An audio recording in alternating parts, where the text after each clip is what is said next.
Okay, people are joining. Just let us give just one more minute and then we'll start.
Should we start, Sarah?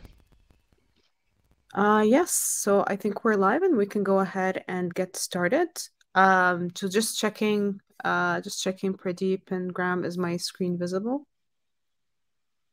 Yep. Yes. Well, I can see that. thank you all for joining. Really excited for this session today. This is the first session of 2023, so that also is really exciting as well.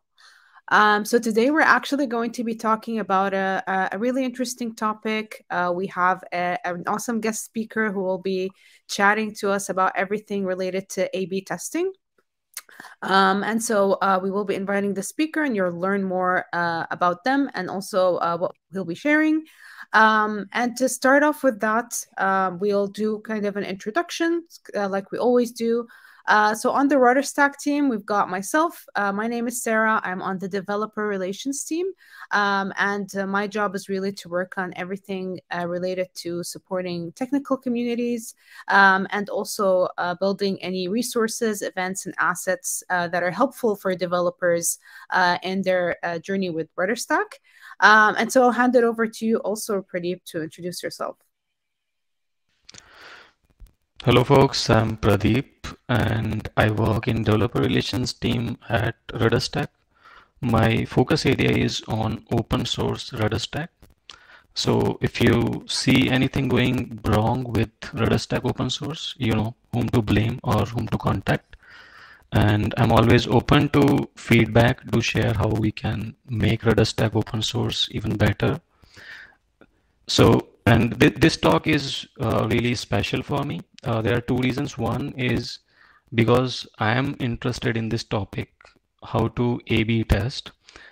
Only a couple of years ago, when I was starting working on a startup, I started fiddling around with A/B testing. I heard it's a cool thing that you do when you want to measure that what actions to take in your website, understand how your users are behaving and what leads to good conversion or revenue or whatever outcome that you want from your websites. So I started building with experimenting with some A/B testing tools, and I tried them and then I got frustrated and then I just left there. So this is a genuine opportunity for me to learn from Graham, who is building this open source A/B testing tool, GrowthBook. And so this was a number one reason for me why this talk is special. And number two reason is this is the first webinar where we have someone from the community who is sharing their experience, how they are using RudderStack to build something even more cool. So here Graham is using RudderStack data for A/B testing, and he will show us that how he will probably show us the demo, answer our queries about A/B testing, and I really look forward to this. And Graham, thanks a lot for pitching in. Thanks a lot for sharing this information. So without further ado, I will hand it over to Graham. Yeah, thanks, Pradeep. Thanks for the introduction. Let me bring up my presentation here.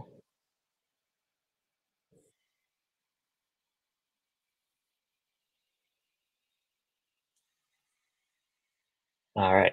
So welcome, everybody. My name is Graham. I'm the co-founder of GrowthBook, as Pradeep mentioned. We're an open source feature flagging and A/B testing platform. We're currently the most popular open source A/B testing platform, and we went through Y Combinator in last year at this point. And my history with A/B testing goes back a lot further. At my previous company, we did an awful lot of A/B testing, and we built platforms in-house. But I realized my A/B testing experience actually goes a lot further back than that. So I was actually born a twin. Well, I'm still a twin. And when we were born, we were unexpected twins. So my parents had no idea we were coming. And so they had one of everything instead of two of everything, including names. So actually, when we were born, we were called Baby A and Baby B. So I'm the cute one on the right, so Baby B. So I'm not too familiar with everyone's level of A/B testing. So the goal of this talk is to help understand kind of what A/B testing is and why you should be A/B testing if you're not already. And then we're going to go into how you can use RudderStack to have really easy enterprise-grade A/B testing with GrowthBook. And then we'll go into some best practices and some common mistakes with running your experimentation program that we've seen over the years. Cool. So let's dive. Sorry Yeah. to interrupt here. Just wanted to mention that I launched a poll in the chat. If you would like to let us know what is your familiarity with A/B testing, then that would be great. You can just submit your vote, and we should be able to view that, and you should be able to do that too, Graham. So, yeah. Sorry. Go ahead. Okay, no worries. Yeah, on that note, if you have questions, please feel free to jump in. I'm happy to answer them as we go along. Great. So let's talk about what A/B testing is. And this is a definition I really like because it's a very concise way of explaining what it is. So A/B testing is a controlled way of measuring the impact of changes on your product on real users. And typically how this works, so I'll just go quickly over this in case you're all familiar with it, but the basic components of an A/B test. First, you come up with an idea you want to test, the hypothesis. Then you assign your audience, usually randomly, into persistent groups. You then give those groups the variations of your product so that they have different experiences. Then you track what effect those experiences had. Like, what were the conversions? Any kind of events that happened in their journey. And then you use statistics to determine the impact, and you make a report of the results. And then typically you would launch one of these at 100% and then repeat. So this is the basic life cycle of an A/B test. So why should we A/B test? So let's take a look at this question. So what I like to start with when answering this question is trying to understand how often do you think an A/B test wins? So this is a feature that you ship, and you choose a metric that you want to succeed or you want to change with that feature. How often do you think that that those tests are successful at moving those metrics? And feel free to paste your answers in the chat.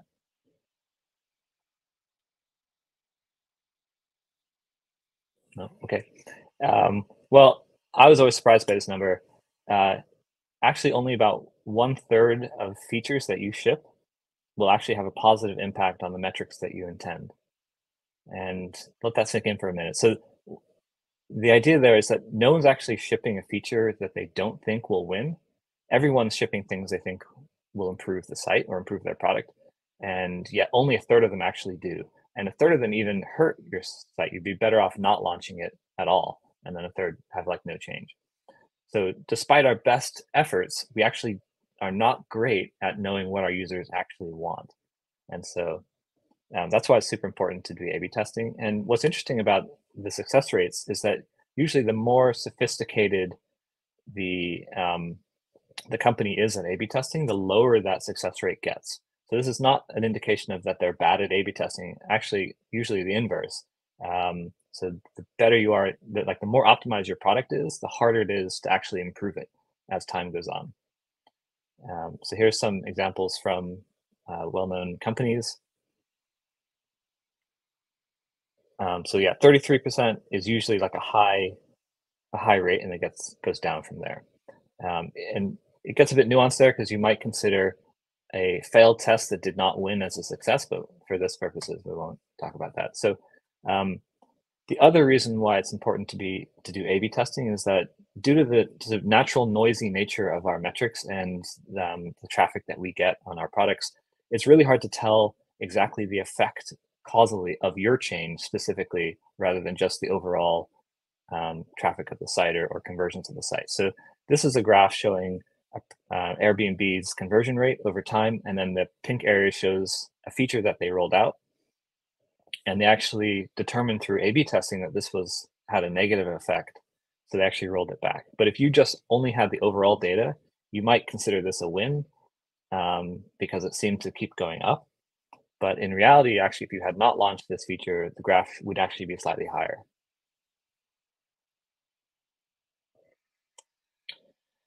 So in conclusion, the reason why we A/B test, and this is putting it very bluntly, that without testing, you're guessing. And generally people are not great at guessing. So let's take a look at how this usually progresses in organizations. So typically organizations start off with some basic analytics. So if you're a RudderStack user, you at least have this basic analytics already by using RudderStack. And then that gives you some performance into the users, what they're doing on your site or product. Then you might start doing some manual A/B tests, a test here and there. Maybe you're optimizing one section of your site. Then you start getting more sophisticated where your experimentation is common. So the really important features are tested. You may even have a growth team that's responsible for conversions rates, and you may even have a data team helping you run some of these experiments. And then once you're really getting going with experimentation, you have ubiquitous experimentation where your A/B testing is just the default way you launch products. So basically, when you come up with a product idea, part of that product is like, what is the success metrics? How do we measure this? How long do we have to run it for? And then those tests can actually be run by everyone in your organization. And this is where the top companies are, like your Microsofts, LinkedIn, Netflix. And to give you some idea of the scale of their experimentation programs, LinkedIn, I believe, runs around 40,000 simultaneous experiments. So these are like the tens of thousands of experiments kind of range. And in order to have that level of experimentation, you kind of need a special type of platform to get to that level. So how can we unlock ubiquitous experimentation for all RudderStack users out there? Well, in order to do that, the experimentation program needs to have a few things. One, it has to enable the whole team to do self-service analytics, so be able to look at the results yourself. And then you really want to bring the cost per experiment as close to zero as possible, because to do that kind of scale with most commercial systems would be outrageously expensive. And then finally, most companies have unique metrics, a unique set of KPIs or whatever those metrics might be that you're trying to optimize for. And it's important to make sure that your system uses those metrics and not some kind of proxy metric where you're using like a click-through rate as a proxy for revenue, which may not correlate at all. So most of the top companies, like all the companies I mentioned previously, Microsoft, LinkedIn, Netflix, build their own systems to achieve this. But the good news is that with RudderStack, you're actually really close to having this just out of the box. And so I'm going to go into a little detail about how you can get there with RudderStack. So just an introduction to GrowthBook. As I mentioned in the beginning, we are an open source A/B testing and feature flagging tool. And how that works is we're actually a warehouse native A/B testing tool. So we sit on top of your existing data warehouse. So you're not sending us as destination, but you're using us with your existing A/B testing, with your existing event data warehouse. And then we also have feature flagging that allows for A/B test variations and assignments. So we'll get into that in a minute. The whole thing is available as a Docker container or available on our cloud, similar to RudderStack. Yeah, so let's take a look at like the general way that RudderStack works is that you have your application on the left and you can have all of those sources available. And then you pipe your data through RudderStack into a data warehouse. And so I guess you don't have to have a data warehouse destination. I would encourage you to have one. If you don't, because that's really useful for all your other BI tools and analytics into what your users are doing. So GrowthBook layers very nicely on top of that. So we actually connect directly to your data warehouse.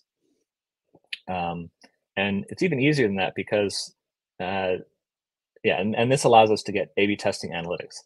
So actually built in support for RudderStack directly into GrowthBook. So this is an example here where we can connect to RudderStack. I can switch over to a quick demo here and show you what that looks like. So inside the GrowthBook application, you would just click add a data source. You would choose RudderStack, and then depending on where your data warehouse is being piped to, I think I have a destination set up here with BigQuery.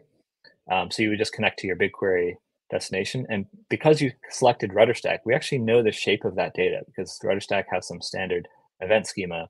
So we'll actually pre-populate all the queries that we'll need to run those.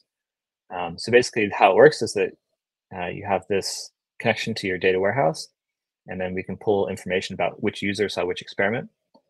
And then you create a metric library which shows what are the events you care about, and these are the metrics that you want to test against. And again, these are all pulled from RudderStack. And what's neat with RudderStack is because now you have the ETL, you can actually transform the data and get it really specific for your use case in RudderStack, and then load these metrics up in GrowthBook, and then you can use them for experimentation.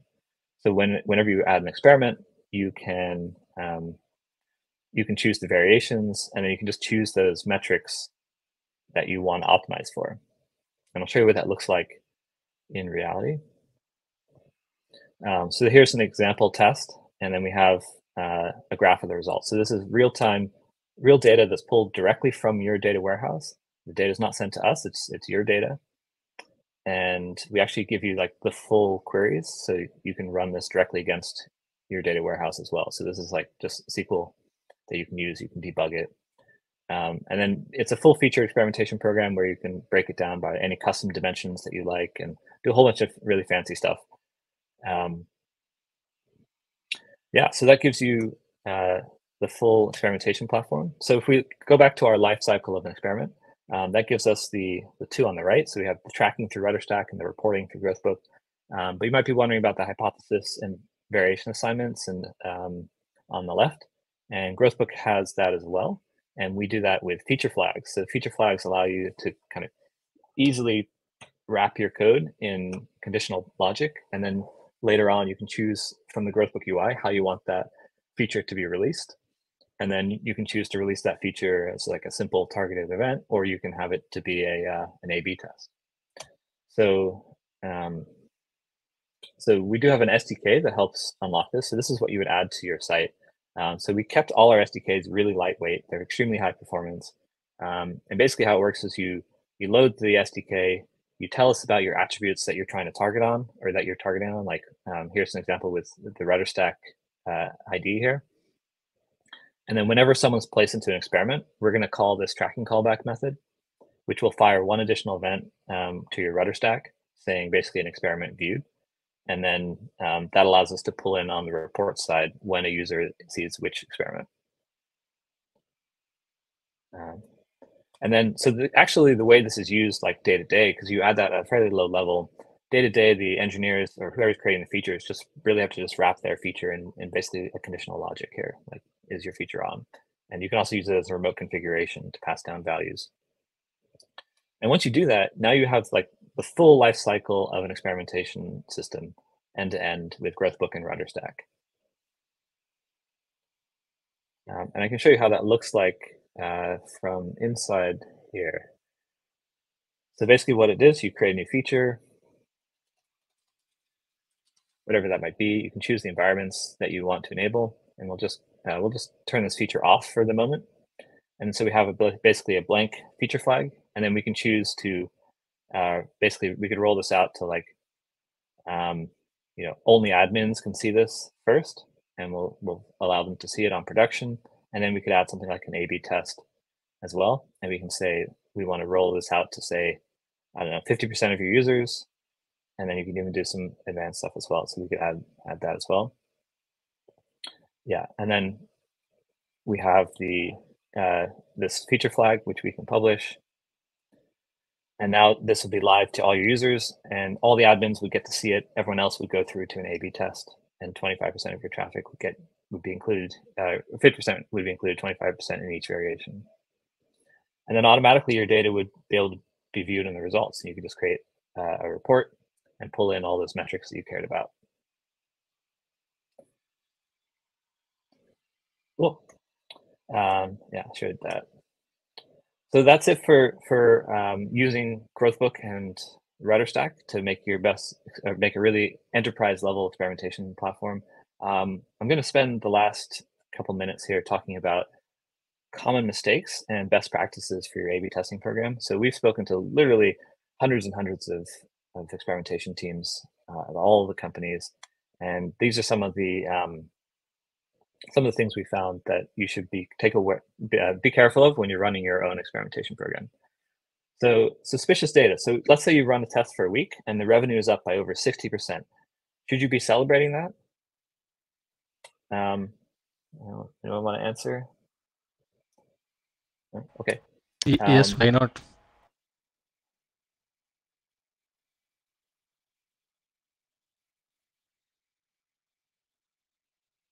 No? Okay.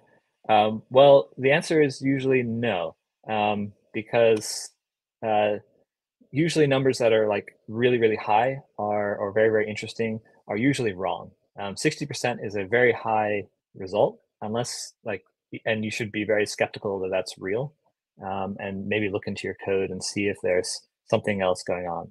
And actually, GrowthBook has this built into our system where we'll actually give you a maximum percent change there. We'll tell you like, basically hide this as suspicious because it's too high, right? It's probably a bug. That's Twyman's law. So some other laws that to be aware of. One of them is called Goodhart's law, and that fits into a general classification of laws that are perverse incentives. So when a measure becomes the goal, it can sometimes cease to be a good measure.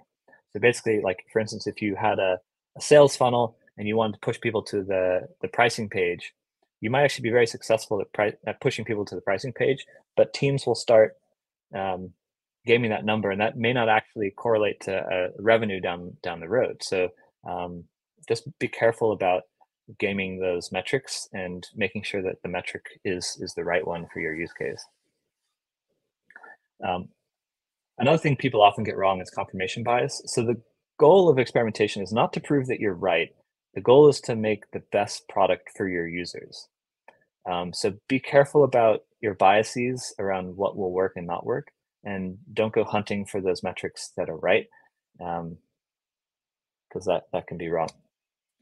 So the Semmelweis reflex, this is an interesting one. It's also called tradition bias. So every company I've ever spoken to always has these sort of commonly held beliefs that are sort of just entrenched norms. No one really knows where they came from, but everyone has them, and they're always like sort of considered fairly sacred inside the company.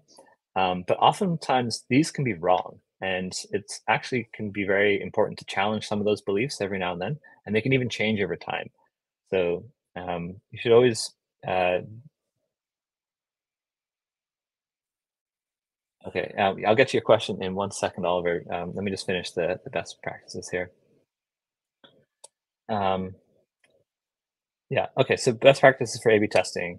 You should always run your experiments for at least a week. So even the top companies with a ton of traffic will run things for at least a week. Usually it's 2 weeks. The reason why is because your traffic changes over the day and even hour by hour. And you want to get a good picture of those users, so you're not optimizing for a subset of your users. Generally over holidays, traffic goes kind of really weird. So making causal assumptions about experiments that happen over holidays may not be the best idea. You want to have a mix of big changes and small optimizations. It can get very easy to get stuck in the weeds of very small optimizations, but it can also get very it can be very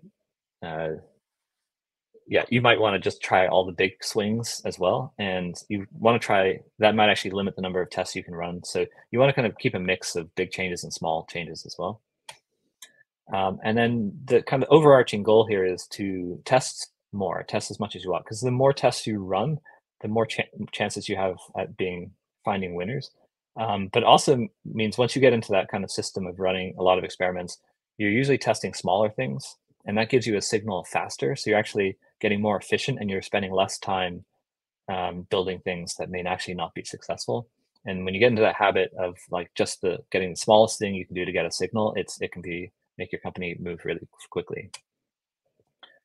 And then a losing test isn't a failure as long as you can learn something from it. And it's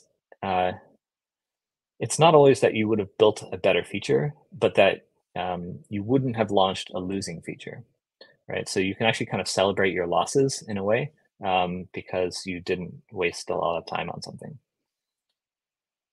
And then you want to be really humble about applying your biases to ideas or tests that you might want to run, because good ideas can come from anywhere. In fact, do often come from anywhere, and usually some really weird places. And a lot of companies tend to want to choose their ideas based on like whoever's the loudest in the room, or maybe even the HIPPO, which you're not familiar with, that acronym is the highest paid person's opinion. Just be really careful of that, and yeah, consider ideas from everywhere. And then finally, I think one of the things to look at or to always run at your companies is experiment review meetings. So this is where this comes out of Airbnb, and basically what it is well, we can do a couple here. So basically you show the two different variations that you're running. So this is from Airbnb. This is an actual test they ran. And then you get everyone to say, we talk about the test. Like in this test, we changed adding a form to the main call to action on the homepage. And then you get people to vote. Do you think this actually improved revenue, bookings, or whatever that metric might be? We don't actually have visibility into Airbnb's metrics, but and then you ask people to guess, like who thinks this one on the left, who thinks this one on the right, and then you reveal the winner. This did not work. Or Netflix tried Try It Now, where they tried adding an email field directly to their homepage, and the email address won. So doing those review meetings helps people be humble because they may not be aware of the results of their program. And GrowthBook actually has this built right into the application. You can generate a slide deck directly from it. Great. Well, that's my talk. I know Oliver, you had a question, so I'm happy to answer that one, but feel free to jump in if there's any other questions. So about performance, how often does GrowthBook SDK ask for experiments and feature flag definitions? Is it is on use? Yeah, so the payload for GrowthBook is, let me see if I can grab it, is a JSON file, and it's highly cacheable. So you can cache that. You don't even have to fetch it every time. By default, it only loads it once at the beginning, and all the features are loaded. It has basically a payload of all the features and the rules to which to show it. So every time you call is on, it's just looking it up locally in memory. It's not doing a round trip fetch. Does that answer your question?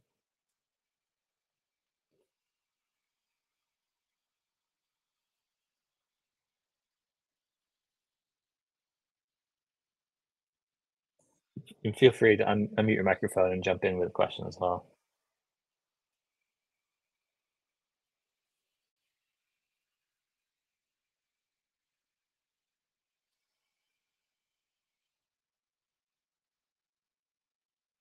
No worries.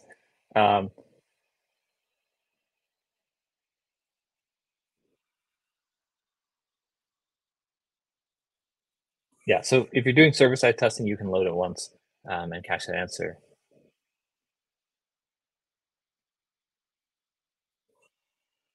Our app is too big. We can't test a feature at the beginning. We need to test UX flows first.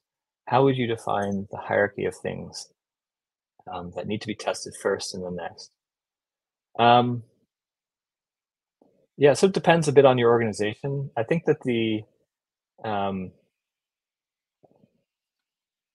A/B testing is a great tool. It's not all of how you should build product. So if you do have a user researching team or a design team, they should definitely go out and talk to users and figure out what you should be building, and then use A/B testing as a way to kind of verify their hypothesis. That can cause some of its own issues because sometimes they're like, well, we've already tested it. But if you get your design team on board in terms of like what they've come up with is a hypothesis, like a like a realized hypothesis that they're testing, it can actually make things very effective. And in terms of like what you should test, anything to do with funnels, conversion rates are very easy to test. Some of the more interesting tests are like larger, just like whole new features that you're building into your application. You can test pricing as well. That actually can make a huge difference in revenue if you do have a product. The hierarchy of things, there's a lot of different systems that help you prioritize A/B test ideas. There's a few platforms like ICE, which is like impact. I can't remember exactly what ICE stands for. Impact something and then effort, I think. So there's like a score, but oftentimes those systems end up basically taking a subjective score and making it an objective number, but based on nothing but gut. So they tend to not be terribly effective. We tend to suggest companies go for the most number of tests you can, and you'll start getting an idea of like what things work and what things don't work. And that's unique to every business.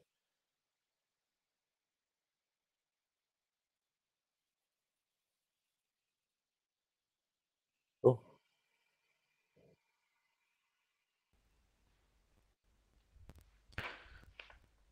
Okay, I have a couple of questions, Graham. Yeah. So, first of all, as a beginner, I would, first step where I'm blocked is how do I go about A/B testing, what things to test, and to learn about what are the common patterns, common mental models. So, on that note, to simplify this question, I would want to put it this way that what are some of the common ways that you have seen your audience doing the A/B testing? What kind of use cases or what ways they are using it? And on the other side, what are some sort of unconventional or uncommon ways that you have seen your audience doing these A/B testing?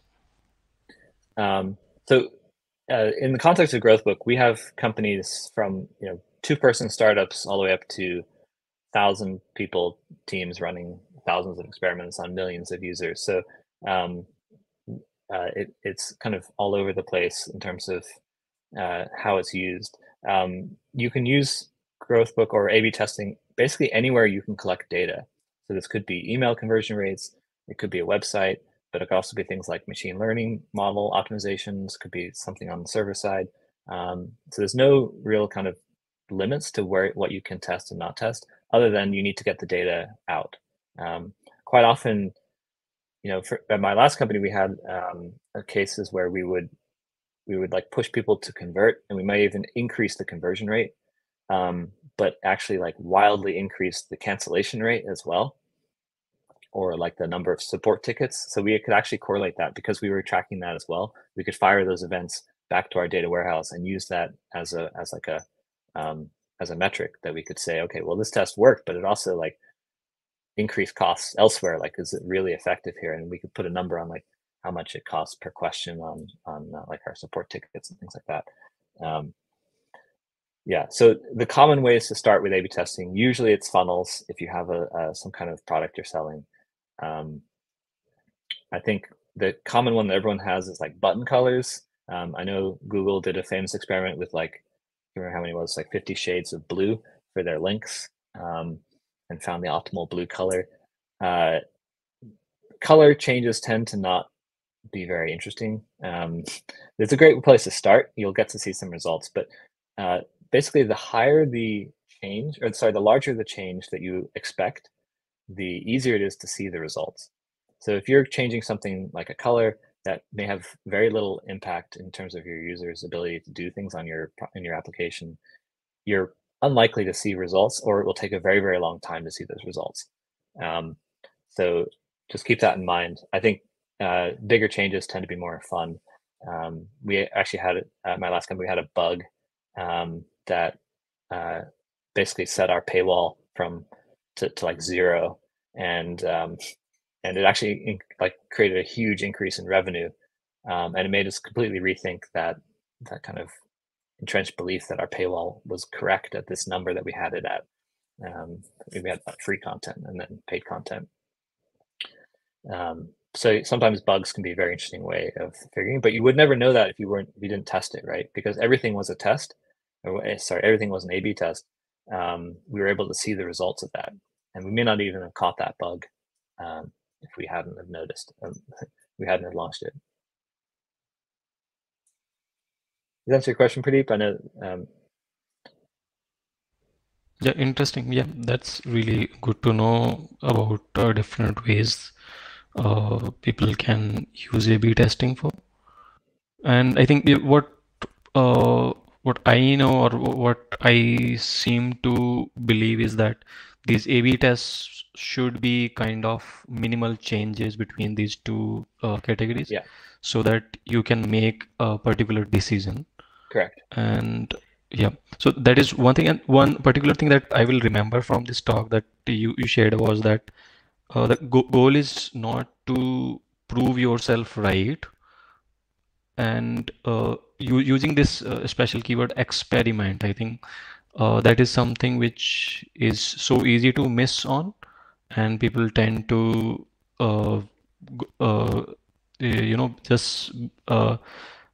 just go with their confirmation biases, and that is something that Yeah. one thing that will stick with me from this talk. Okay, and okay, other question will be around open source community. So there are many A/B testing tools, and most of them, almost until now, have been proprietary tools only. So can you tell us more about your decision to make it open source, and what impact does it have on your growth, on product?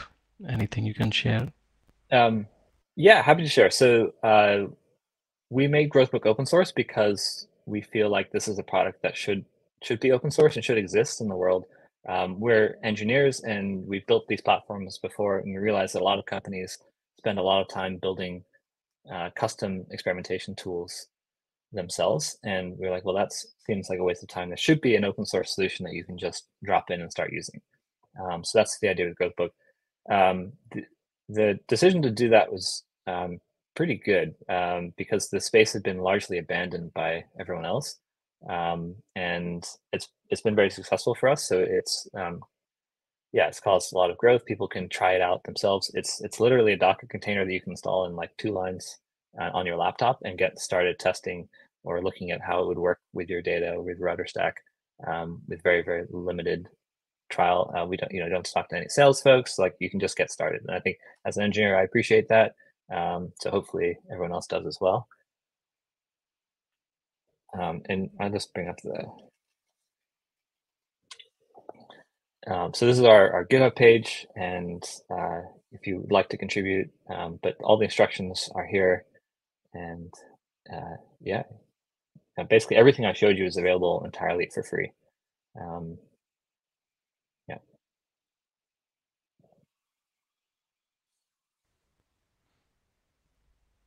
Got it.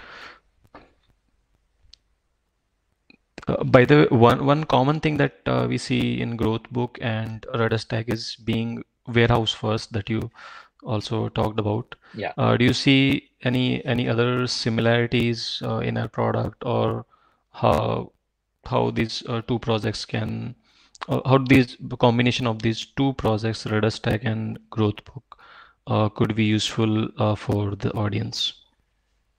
Yeah, I think the way that you do enhancements to like modify the data, I don't have any here on my sample account, but those transformations would allow you to create metrics that are really custom to your business. And I think that could be extremely powerful. When you're creating this metric library of all the different metrics you care about, you could use RudderStack to customize them and make that kind of really easy. So for instance, sometimes these queries can get kind of hairy, right? Like, this is a pretty simple one, but with RudderStack, because you can transform in RudderStack, you could just pipe the output directly to one table with exactly the value you need. So in GrowthBook, the select query would actually be this simple and allow you to do really complex analytics very, very easily, and like with limited number of joins and all the other stuff that can make this very complex. The other thing with RudderStack, and I think this is the way we see the industry going, which is that warehouse is like your source of truth. And so RudderStack allows you to have that destination and use that as the primary source of truth for all your BI tools. So what can tend to happen sometimes is you'll have maybe you're piping data to an experimentation platform and your data warehouse, and then you may not have like complete visibility into what's happening in the experimentation platform or some other BI tool, or you're trying to dig in a little bit deeper and it doesn't let you. So then you start looking at your own data and maybe you see some different values, and it can get very confusing. Like you end up with multiple answers to the same question, and you don't know which one is right. So creating that single source of truth where you can really trust the data, you can get complete visibility into what it is, you can run the SQL, you can see the results, is really important as you scale and grow. And that's where we see the industry going. That's why we really like RudderStack, and and we think that warehouse kind of first approach is the right way.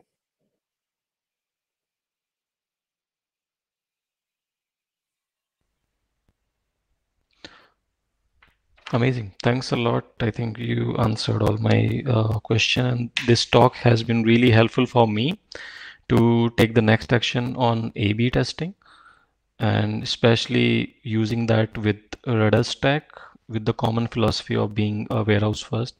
I think this makes a good choice for me to go ahead with A/B testing. And by the way, thanks a lot for, I mean, you're so active in RudderStack community helping out users. And I see you're active almost everywhere on your GrowthBook GitHub account and everywhere.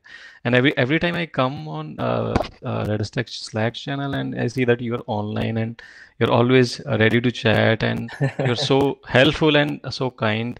I mean, that's really helpful, and thanks a lot for being there. Yeah, of course. Yeah, community is a big part of why we've been successful, and we're here to help people be successful with their company. And so if you have any questions, we're more than willing just to jump in and help you. We even help you debug like data queries, and we want you to be successful at your experimentation program. Amazing, good vibes. Thanks a lot, Graham. Any more questions? Anyone from the audience or Sarah? No, none for me. I think this was great. Thank you so much, Graham, for joining us, for contributing to this and talking to us about A/B testing. For anyone else, if there are any ongoing questions, it doesn't really have to stop here. Feel free to use our Slack community channel to kind of post any questions, any follow-up questions that you have about the session. We'll be sharing this recording once it's done. You should be getting it, and we'll also share it publicly within our Slack as well. I don't know. I guess we can wrap up then. If there are any more questions. Okay, then with that, again, thank you so much, Graham. Thank you, Pradeep. We'll continue on the conversation in Slack. Thank you, everyone. Have a great rest of your week. Thanks for having me. Bye-bye. Thanks. Bye. Thanks, Graham. Thanks, everyone. Bye-bye.